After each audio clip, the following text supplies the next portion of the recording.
Hi guys, welcome back. This is Dan here with you. Hope you're all having a great day today. So if you can remember, I had shot the NH66 highway construction work a few weeks back. For those of you who haven't watched that video, can watch it in the link above here.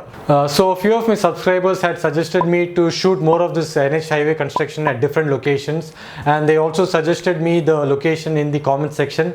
So in one of that comments was only Mr. Ashik Jonathan's comment, where he suggested to shoot in Apta market, Nagarkoil, where the highway construction is going on, and I headed to that location today, and that scenery was really beautiful. The location was amazing, as he had mentioned. So without further ado, let's get to that footage right now.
So I hope you enjoyed today's vlog. If you did, please do smash that like button. Also, please consider subscribing to the channel if you haven't already.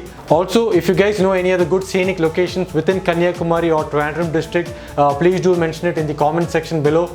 I'll definitely try my best to head out to those locations and do a cinematic shoot there. So just like that, this vlog is over. Until next time, this is Stan signing out. Bye bye.